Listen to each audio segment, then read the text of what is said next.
Good morning, good afternoon, and good evening, and welcome to the Season Keepers, the show where the only two people we recommend keeping for the season is us. My name is Matt, aka Clean Sheet Wipeout. And my name's James, aka FPL Drug. How you doing, mate? I'm good, thank you.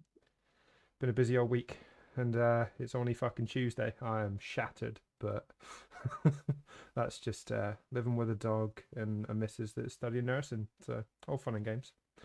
His dog has diarrhea for Yeah. the listeners. Thanks, guys. Yeah, right. Oh yeah, one for the listeners. The other night, I mean, if you've got a puppy with diarrhea, good luck, because I was up every hour on the hour for about 2 days running. So yeah, they say it prepares you for having a child. In my opinion, it bloody well does. Stick to cats, folks. Yeah, enough about dogs and cats. We're obviously an FPL podcast. I think it's right that we probably talk about the game week gone by, mate. And first things first, the Friday night game was Newcastle 1, Leeds 1. Yeah, it was an interesting game. Good goal from Rafinha. Could Yeah. have scored.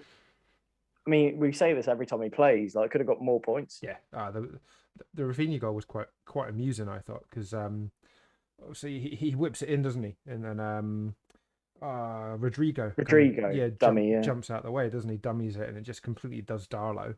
And at that point, I was buzzing, happy I've got Rafinha, especially after all the talk pre-game about it being, Harrison's out with COVID, Rafinha's injured. And I mean, in fairness, Rafinha did have strap into his thigh and then was subbed early.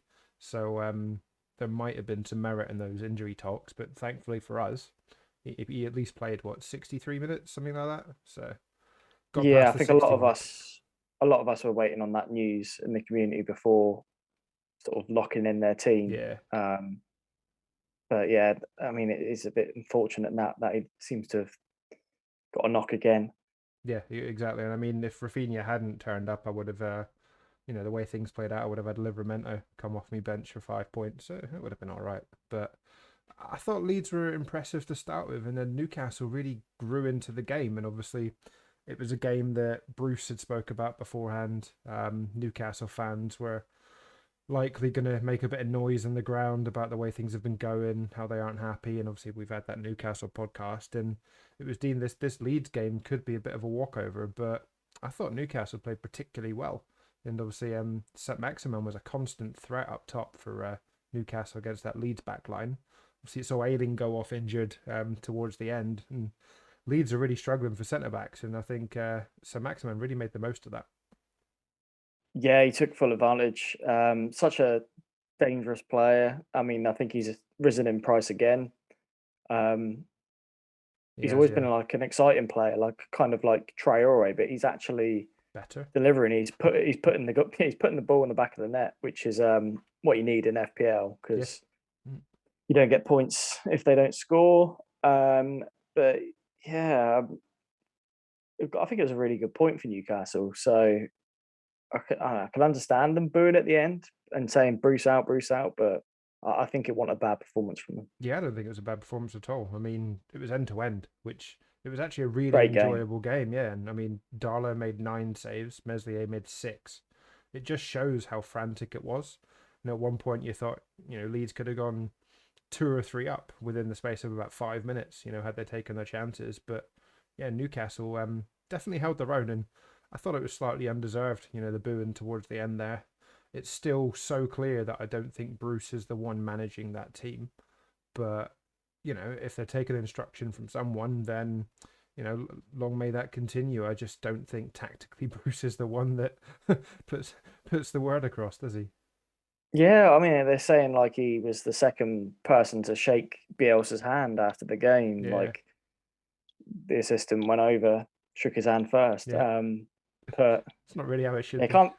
No, you can't. I feel a bit belittled or undermined if I was him. But I think he's just low on confidence. I Yeah, think he needs the wins to try and get the fans back on side. But I think it's going to be a very tough. They'd have to do very well to get the fans back on side. they do. Yeah, and just hopefully for Newcastle fans, obviously they got a pretty good run coming up. They really have to make the most of it because points are going to be difficult to get. I genuinely believe Newcastle are a big enough club to stay in the Premier League, but there may come a point this season where there's a bit of a change of management. Definitely. Right, moving on then to the Saturday games, and first things first, it was Wolves 0, Brentford 2. Yeah, not happy with this one. Taking Tony out for a hit. Oh, It's James. Oh, pretty James. painful. Yeah, a goal, an assist, 3 bonus. 3 bonus points. So yeah, it would have been better off just not touching my team. Yeah, 100%. But the logic was there. Tough set of fixtures. I mean, after this game, they've got Yeah, Liverpool at home, West Ham away, Chelsea at home, Leicester at home. It's a terrible run. So it's not pretty. no, that's what put me off, and that's what made me get rid. But to be But fair, he's a they played talisman, well. isn't he? He's a talisman at the end of the day. Takes their pens. Hasn't missed a penalty for Brentford, I don't believe. And if you do hold him from now, I think he's going to maintain value now that he obviously got those returns. Looking at game week 10, 11, and 12, you're going to really want Tony. Burnley, Norwich, and Newcastle. 3 very targetable games for what has been a very good Brentford start. They've, 8 points so far? Can't really complain about that. And I think both Tony and Mbeumo have been particularly impressive from the start. And defensively, they look quite solid as well. Wolves really just struggled to break them down at all. Baptiste, I thought at one point had maybe thrown it away for Brentford. He was just a fucking idiot getting sent off. Two bookable offences. He's about to be substituted, and yeah, goes and makes a silly tackle in a position which he didn't really need to make it. Just let your man run, and then gets himself sent off. But I thought Brentford really handled Wolves particularly well, especially when they went down to 10 men. Yeah, they did, and I think they're a lot better at the back than I expected. Yeah, With them coming up to the Premier League, obviously it's a big step up, but they've done okay. And away at Wolves is it's not easy. And yeah, Tony at 6.3 million. It's kind of wouldn't surprise me to see people getting back on him or just buying him if they don't own him. agreed. Yeah, particularly because he obviously went through that dry spell. I say dry spell. He got a goal against Villa, and I thought he played well in the first few games. But yeah, people started to sell because his price. They could move on to other places. 6.3 million for Tony, I think, is a bit of a bargain. And after these 4 fixtures, if I need to look for a cheaper striker, I think he'll probably be one I go to. Yeah, I didn't actually want to get rid of him. It was just because you can only have 3 strikers. I had Ronaldo. I wanted Lukaku, and I wasn't going to get rid of Bamford for his fixture run. Yeah, So he was the one I had to get rid of. yeah, it's tough decision, and obviously swings and roundabouts in FPL, isn't it? Sometimes they go It for you, is. sometimes they go against. Wolves, on the other hand, I think they were poor. Both going forwards. There was the moment where Jimenez basically threw off his head guard. I think he's becoming incredibly frustrated in the first 5 games. And I think the Wolves manager Lager even said at the end that he doesn't particularly enjoy playing with the head restraint. But I think he has to. Like, surely there's a stipulation there. Like, obviously we've seen with Petr Cech previously. There must be a stipulation from the Premier League that he has to continue with it. I don't know. I thought it might be just a player's choice. Well, we'll have to find out. It'll be interesting to see if he plays with it at the weekend, because I think, yeah, he made one point where he went up for a header, and obviously the movement or the motion of the ball when you're heading with the headband rather than, without it might be slightly different. And for Jimenez, it's probably frustrating that he's trying to put the ball to a certain place. If it comes off of that head restraint kind of at a slightly different angle, it may well affect the impact of where that ball ends up. And obviously, I've never played the ball myself, but it must feel a little bit strange. Yeah, and even if it like actually physically doesn't impede him, I think Yeah, psychologically it may well do. yeah, exactly. And I mean, the psychological factors were clear to see on TV there, where he threw it to the floor. But a lot of people went Wolves defensively, and I think their fixtures they still look pretty good, but they weren't great against Brentford, and it's not a good sign when the likes of Semedo didn't look particularly impressive, and a lot of people went with him. No, it makes me glad I didn't go there in this game. Yeah, But yeah, they've still got the fixtures to come. they do. Yeah, right. Moving on then to a game which Arsenal needed to win. Tough game away from home, and they did so. It was Burnley 0, Arsenal 1. Yeah, another win for Arsenal, which is great news for them. I've actually called this one on Super Six Nice. a 1-0 win. I just fancied a tight win for Arsenal. Um, Not a return for Aubameyang, but a return for Odegaard Mm. and an assist for Saka.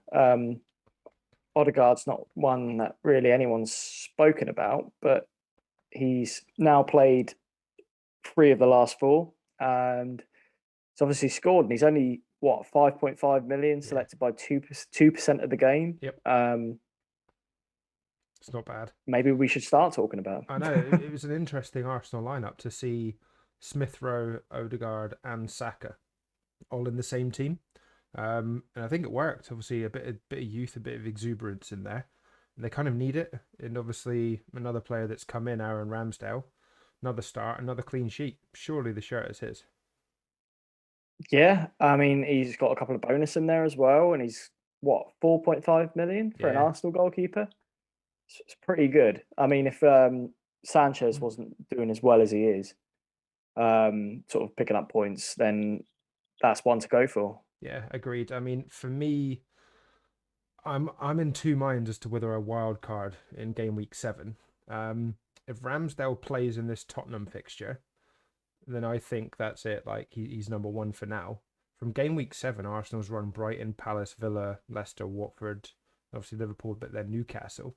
It's not bad. So if you are looking to have a 4.5 goalkeeper, Ramsdale might be one that you take into consideration over the likes of, say, Raya, Sanchez. What would you think to that? Yeah, no, I think it's definitely worth considering. The only concern would be, would Leno occasionally pop back into the team? Yeah, it's a risk, but I think that Tottenham game is going to be telling because obviously it's probably the biggest game for Arsenal this season, isn't it? You know, the North It London is. derby. If Ramsdale starts that, then I think that's real intent from Arteta. Like, right, this is your shirt. You perform well in the 2-3 games that we've given you opportunity. You know, it's down to you to make howlers before Leno gets his position back. So it's certainly one that I'm going to keep an eye on. And I guess the other player that I want to mention briefly for Arsenal is Tomiyasu. Obviously, another start for him, another clean sheet. Looked particularly impressive. And again, another one of those Arsenal players that very kind of underpriced in my opinion at 4.5 million. And then 1.3% in the bank. Same, you've got Ben White, similar 4.4. I think these Arsenal players, for those that are wildcarding in the next couple of weeks, surely have to be in consideration. And if they are, defensively, there are options, that are affordable. Not only are they there, but, they don't cost a lot. Yeah, exactly. And Ben White even picked up a bonus point. So to get that for 4.4 million Yeah. is it's pretty appealing. Yeah, I can't complain. Ben White's done me some huge favours the last couple of weeks. All right, moving on then to a game that, there's some news at the start of the game that Trent was missing. Turns out he had the shits. But it didn't really matter. It was Liverpool 3, Crystal Palace 0. Yeah, when I saw the team, I was a bit confused. Obviously, both main fullbacks not in the lineup. Yeah. But it was a solid performance from Liverpool in the end. Obviously, Salah, bit frustrating for him to take his shirt off because he scored against Palace. Oh, I but know. but Dickhead. a very a very good return for captainers, which will be, I imagine, Yeah. most people listening right now, most people playing the game. If they haven't captained them, I'm sure they probably own him. A solid performance against what has been a very good Crystal Palace team as well. Yeah, no, agreed. And we spoke about it in pre-season. We said that, if Salah's going to step up again, he needs to perform in the games that he's expected to. And he started the season with a bang, 4 goals, 3 assists. He looks a man on a mission. And obviously Mane took his goal pretty well. Jota missed an absolute fucking howler. What was it? 3 yards out, blazed it over the bar. I was raging, absolutely raging. But it didn't really matter because, Liverpool just, they almost look like they've got the confidence of 2 seasons ago. And it might have taken, the shake-up of last season um, to really like stir them back into motion for this one. Klopp's got a bit of drive there, saying like, "Look, guys, there is some real competition in the league. We've got to step it up," and they're doing so at the moment. I think defensively they look solid. Obviously, Van Dijk's back, got himself 3 bonus, clean sheet, and an assist. If anyone's on him over the likes of Trent, Robertson, fair play. 6.5 million, 16% owned. But yeah, he's what so he's 33 points so far this season from 5 games. It's not bad, and given what I think it was this time last season when he was injured and out for the rest of the season. So I think Van Dijk's making a huge difference, and the fact that they can seemingly comfortably rotate who's next to him. So obviously Matip missed out this time. I think it was Kanate that came in. I think Gomez is back fit as well. So if Van Dijk's got consistent partners that don't necessarily have to be beaten game in, game out, and they can be rotated, that can only be a good thing for Liverpool. Oh, definitely expect them to get a lot more clean sheets than last season, obviously with Van Dijk in the team. And I think they had I think there's less pressure because they've already kind of obviously lost the title last year. They didn't retain it, so I think that pressure's kind of gone. I think feel like they had a little bit of pressure as champions to try and retain the title, and obviously City were very hungry to come back into it. So Agreed. it's good to see them playing well again at the back. Yeah, no, for sure. And then obviously talking about Man City, that's the next game, and a game that you sneakily sat in the home end despite being an away fan. It was Man City 0, Saints 0, and I will let you talk about the game. Yeah, I did. I sat down. Someone started speaking to me as well in the City end, asking me saying, "Oh, I bet most of these people don't know Mick Shannon," and there was another old guy as well from City down there. Don't know who they are, and I was thinking, I definitely know who Mick Shannon is. He's like, oh dear. But obviously that would have given me away as a Saints fan, so I was just like, yeah, whatever. Keep the mouth shut. Yeah, no. So impressive us in the first half. It was hard to keep myself sat down Yeah, I bet. and quiet. But yeah, no, we were attacking. They were moaning and groaning in the City end because Good. they weren't playing well at all, and we were taking the game to them. We were getting quite a few corners, quite a few counter attacks. We were bursting forward. Elyounoussi looked quite decent, Mm. better than what I remember anyway from a He's few seasons he's ago. impressed me in the home games that I've seen him so far, and I can see why Hasenhüttl is sticking with him, because obviously Gineppo missed out this time, didn't he? But Elyounoussi stayed in that team. Yeah, looked very good, and obviously I was very impressed with a certain 4.1. I think he's now 4.2 4.2 defender. last night, yeah. Livramento. Oh, the Such a good pace. player. He just knocks it past anyone and bombs down the wing. Yeah. He's a real talent, and it was great to see him in the flesh, and not just his like pace, but also his like passing, his link up play. Yeah. Just a very good player. It's like watching like a sort of a top 8 fullback, Yeah. No, to be honest. that's exactly the impression I've had watching him at home. I think he's been incredibly unlucky not to pick up any attack and return so far this season, because he's consistently putting himself up there, isn't he? And whipping balls into the box, trying to drive at defenders. And yeah, to have no attack and return so far, I think it's unfortunate. But obviously our fixtures turn for the better come game week 8. I think it's only a matter of time before we see a 10 to 15 point haul from this kid. Yeah, I think it's gonna come. I think assists are definitely likely. He may even pop up with a goal if he just keeps going down that wing. Um, but yeah, very impressive us in the first half, and we weren't bad in the second. We did obviously have to defend a bit more as our City brought on the big guns. They brought on KDB, Mahrez, um, Foden. Foden. Yeah, just I was going to say, not really anyone played well from City, but one player I think did, and that was Grealish. Okay. Grealish was always trying to make things happen. His passing was good. He had a lot of energy. He wanted to get the team going, but the rest of the team's passing was pretty sloppy. Mm. And I think Romeo in the middle made it hard for them. Yeah, He had a very definitely good had one game. of his better games, and the fact that he didn't pick up an early booking probably made a big difference, because I think it was in in our previous game against West Ham at home, he picked up a booking very early on, And he was so tentative in the way that he approached the game from then on, and eventually he was substituted. But yeah, it was great to see him getting stuck in, but not kind of overstep the mark.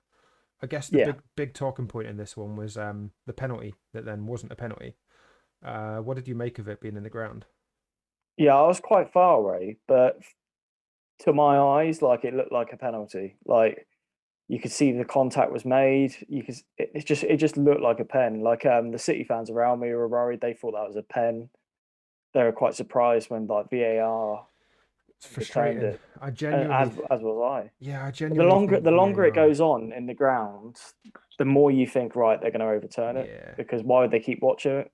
exactly. It's frustrating, but I genuinely think the only reason VAR have encouraged the referee to overturn it, and that's maybe, just kind of convinced him when he's gone over to the monitor, is the fact that he showed Walker the red card. So he got that decision wrong because it's double jeopardy. And at the end of the day, and it's not a red card, it's a bookable offence. Yeah, sure. Give the pen. If that's the case and it's a yellow and a penalty, I genuinely think they don't look at that. But because he's sent Walker off for what would be, serious foul play or whatnot, it's at that point VAR have gone, hold on a minute, this isn't a red card. Like, we need to look at this. And I genuinely believe he's overturned the penalty because he's done the red card. Why can't he just change his red to a yellow, but it's still a pen? Because surely they're allowed to do that under VAR. Perhaps, but I have seen some pundits or some people saying that they thought it wasn't a penalty. So maybe. I mean, we've seen stranger decisions that have been made with VAR, so I Yeah. wouldn't be surprised. Yeah. Annoyingly, I've been quite impressed with VAR this season up until this weekend. And I think there's been some controversial decisions that have, gone kind of the wrong way. For instance, that Leeds Newcastle game, I think Leeds should have had a penalty. Um, in the Wolves Brentford game, there was VAR controversy. I think rightly, Tony's goal was ruled out, for handball that led to him scoring. But there have been moments of VAR this season, or this weekend, that I just haven't agreed with. Moving on then to a game of what you probably believe would be teams that are fighting towards the bottom end of the table, but Watford were incredibly impressive, and Ismaila Sarr, kind of really stood out. It was Norwich 1, Watford 3. Yeah, fair play to anyone that held on to Sarr. He scored in the first game week, but then blanked in 2, 3, and 4, only to then get this 15 Yeah, pointer. 2 goals, 3 bonus. He's a very good player, and obviously it was a good fixture for him. And arguably they've got another good fixture next, which is Newcastle at home. yeah, So if you're not going to sell him after that performance, but it's maybe not even too late to hop onto him because he's quite cheap, yeah. 6.1 million. Agreed. Yeah, I mean, if we hear on Friday that Rafinha, for instance, is ruled out, I think Rafinha to Sarr will be a very popular move if you don't already own Sarr for this weekend. Yeah, you could even do it as a 1 week punt, Yeah, like Rafinha to Sarr, and then move Sarr back onto someone else if you don't fancy his fixtures. But to be honest, even I think they've got Leeds after Newcastle. I mean, there's always goals in games against Leeds, yeah. so Sarr could easily do them on the counter. Yeah, they could, 100%. And then another player that I've been impressed with, and again, for those that are looking to wildcard, but maybe trying to find a way of getting two premium forwards, Emmanuel Dennis might be the player that you look at. Was it 5.2 million? Has started every game so far, got himself another goal. This 5.2 million is incredible value for a forward that is consistently playing. Yeah, no, it really is. Enough for your dad to bring him Oh, I in know. his Yeah, I wild card. noticed he had probably won a wild card. I was like, oh, he's just seen that first game week performance and chucked him in, and Yeah, then credit to your dad, he's gone and got another one. gets himself a goal. I know, it's not bad at all. And then obviously, Of Norwich. yeah, exactly. Timo Pukki got himself a goal, but I think Norwich really struggled, and is it five losses on the bounce now? It's not Mm. particularly great. I think this is going to really sum up their season. I think it's going to be a real struggle. Everton next. I think it's going to be a tough game.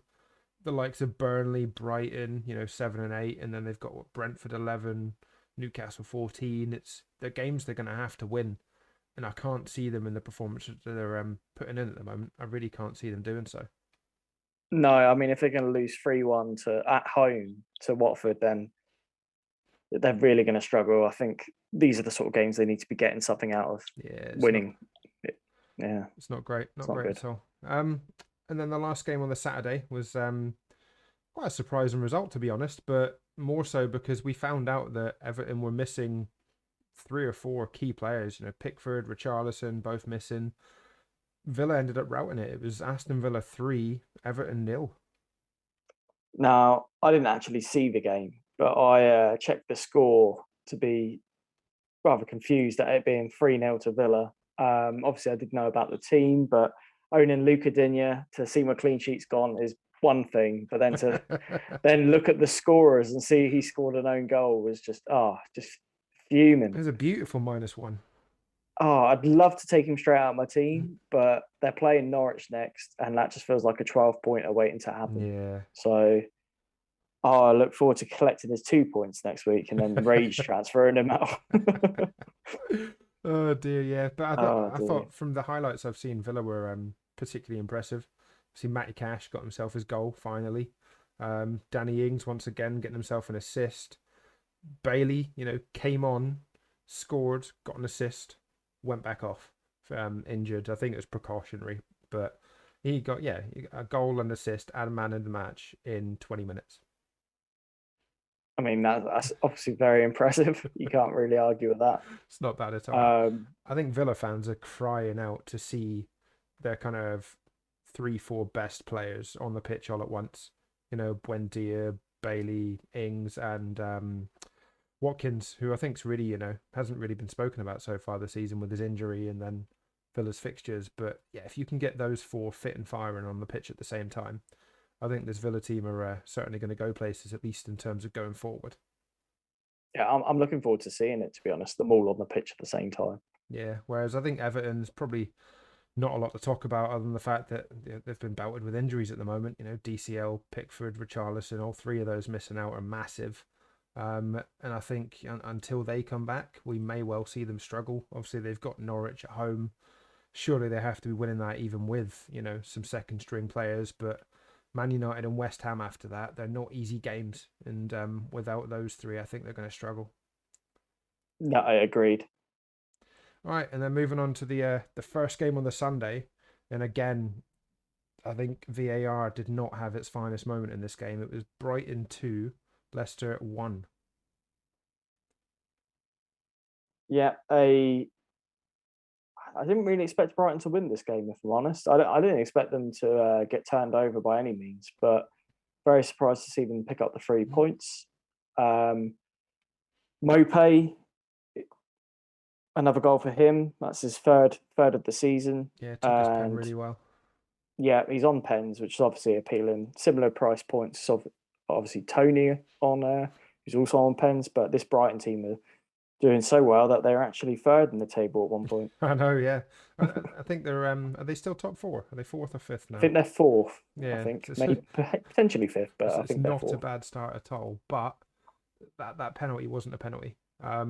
Yeah, it's been given for Vestergaard handball, but the VAR have looked at the handball and thought, oh, we'll double check to make sure he has handballed it, and he has. They haven't checked the foul, but Mopay is holding Yeah, down Vestergaard. Like the reason he's gone up the way he's gone up is because Mopay pulling him down.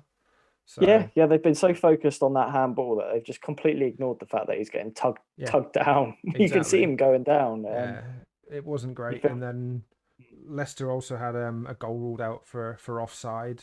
Harvey Barnes was, I suppose, in the eye line of the goalkeeper, but it's dubious. And I think Leicester probably rightly feel hard done by in this game. have you got rid of Barnes? Yeah, Okay, yeah, cool. yeah. I was just going to make fun of you if you still I had him. I took Barnes out for Rafinha this week, so that paid off. That was it. Yeah, good transfer. Yeah, Yeah, yeah, it wasn't bad at all. I think Leicester wise though, I'm very surprised that we haven't seen Iheanacho or Daka start alongside Vardy yet. no, and that makes Vardy all the more appealing because at the start of the season we were saying, oh, we're not sure he might get rotated a bit, he might drop to the bench, but that isn't really happening. No, So, and it won't happen, especially if Vardy keeps scoring. So maybe Vardy should be talked about a bit more. I think so, yeah. And I mean, obviously this isn't a Sky game, but I know you own Vardy and Sky, so you must So have been yeah, particularly pleased when he scored there. yeah, very happy. Yeah, very relieved because obviously there was like other options you could go to, Ronaldo and so on. Agreed, yeah. And then just shout out for the old 4.3 million midfielder defender Shane Duffy. Obviously gets himself an FPL assist that wasn't awarded in Sky, but yeah, for those 21% of ownership, another pretty decent return, and yeah, they probably found themselves quite unfortunate not to keep the clean sheet as well. Yeah, that'd have been loads, huge amounts of I know, points for that, would have been, for a yeah, 4.3 man player. 100%. Yeah.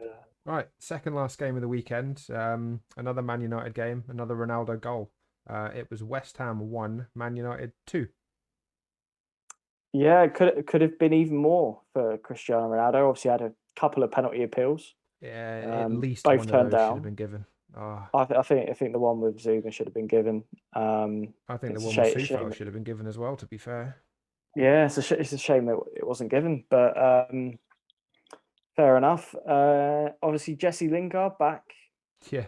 at Man United, and then I scores. was going to say, came on to try and win the game, and win the game he did. But almost wasn't the winning goal because West Ham given a penalty, you know, in basically the last kick of the game, and then David Moyes thinks, you know what I'm going to do? Yeah, I'm going to make a big decision here. I'm going to bring Mark Noble on to take the pen. And I guess I understand his logic. You know, I think he scored what 10, 15 pens. Scored all of He them. scored Yeah, all of the pens he's taken previously. for Yeah. West Ham exactly. But to not have been a part of that game at all, and to then come on to take the penalty, it's huge pressure. He's not been involved in like how frantic it's been, the emotions of it, and it's such a shit penalty. Like it's so easy It for David is. De Gea, and David De Gea is a man that we've all questioned can't save a penalty, and you know this one piece of piss. He's just given him David De Gea a bit of confidence, spurring him on now. It's just West Ham fans Very, must have been yeah, fucking hanging their heads. very, very tame. And then I was laughing at like sort of the memes, like saying about how confident he was walking onto the Yeah, pitch. he was Like, in swagging fairness, away. He's like, here we go. fairness, he was like, right, I'm going to do this. I'm going to score. Like he did look confident, and then just terrible penalty. And then obviously put his hands over his head. Oh no, yeah, Um, that wasn't yeah, great. you got to feel for them, but I guess overall, maybe United deserved the points. Yeah, I think just about. Had Antonio played, I think it was maybe a different story. But Yeah, you know, Ben Rama got his goal. Very, very fortunate goal yeah, off of turned into Varane there. 10 points. Yeah, it did. I mean, I was buzzing because again, during the game week, we had heard that Ben Rama had actually picked up a knock, you know, midweek in the Europa League and wasn't going to feature. And then suddenly he's pictured in training on Saturday.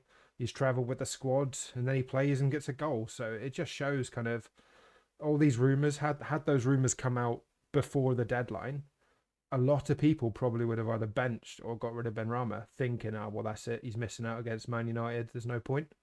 And then, yeah, you're missing Yeah, out on 10 points.